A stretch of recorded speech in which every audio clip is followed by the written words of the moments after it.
السلام علیکم فرینڈز، میں ہوں آپ کا ہوسٹ سلیم رضا، سلیم ویلاگز کی طرف سے۔ تو دوستو، قارون کا خزانہ لٹ گیا۔ لاس اینجلس کے اندر گولڈ کی دکانیں نہیں تھیں بلکہ بڑی بڑی مارکیٹیں تھیں۔ ان مارکیٹوں کے اندر اب کچھ نہیں بچا، سب کچھ آگ کے شعلوں کی نظر ہو گیا۔ اور وہاں ڈائمنڈ کی بھی بہت بڑی بڑی دکانیں تھیں۔ ڈائمنڈ جلے تو نہیں خیر، لیکن وہ مل نہیں رہے۔ وہ مرزا صاحب نے کہا تھا نا، جلا ہے جسم تو دل بھی جل گیا ہوگا، جلا ہے جسم تو دل بھی جل گیا ہوگا، ڈھونڈتے ہو راکھ اب جستجو کیا ہے۔ تو امریکہ والا اب وہاں کیا ڈھونڈ رہے ہو؟ قارون کا خزانہ تو لٹ چکا، وہ تو آگ کے شعلوں کی نظر ہو چکا۔ امریکن سیاسی کارکن جیکسن نے کہا ہے کہ جو کچھ ان لوگوں نے غزہ والوں کے ساتھ کیا اب ان کے ساتھ ہو رہا ہے۔ تو امریکہ کے اندر اب تک کی اطلاعات کے مطابق 25 لوگ ہلاک ہو چکے ہیں، اور امریکہ چیخ و پکار کر رہا ہے، داڑے مار مار کر رو رہا ہے۔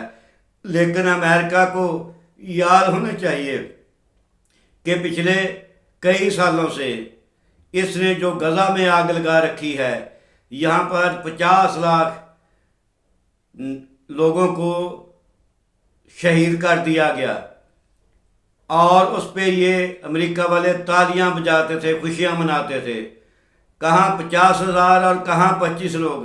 50,000 لوگوں کے شہید ہونے پر ان کو کوئی دکھ نہیں ہوا، کوئی افسوس نہیں ہوا۔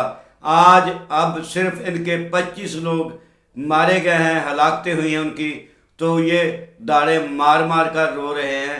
اور ابھی تک 19 لوگ مسنگ ہیں، جن کا کچھ پتہ نہیں چل رہا کہ وہ کہاں ہیں، اور آگ کے شعلے ہیں کہ بڑھتے ہی جا رہے ہیں، آگے ہی بڑھ رہے ہیں۔ تو ان کو، امریکن لوگوں کو، امریکی سیاسی کارکن جیکسن کی بات پر توجہ دینی چاہیے کہ جس نے کہا کہ یہ وہی کچھ ان کے ساتھ ہوا جو انہوں نے غزہ والوں کے ساتھ کیا۔ تو امریکہ کو اب اپنے کیے پر نادم نہیں ہونا چاہیے، بلکہ غزہ والوں سے معافی مانگنی چاہیے۔ ان کی امریکہ کے صرف گاڑی ہی نہیں چلے، امریکہ کی معیشت بھی چل گئی، اقتصادی حالات بھی ختم ہو گئے۔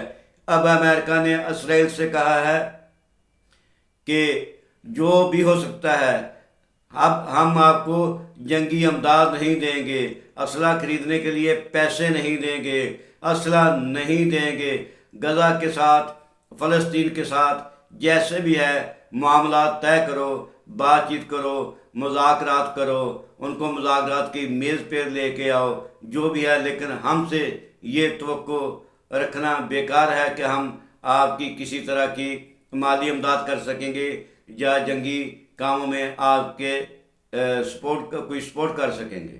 تو دوستو، ہے یہ امریکہ کے حالات۔ دوستو، میرا یہ چینل آپ کا اپنا چینل ہے، اس کو سبسکرائب کریں، اور اپنے مہربانوں کے ساتھ بھی اس کو شیئر کر دیں۔ تھینک یو، اللہ حافظ۔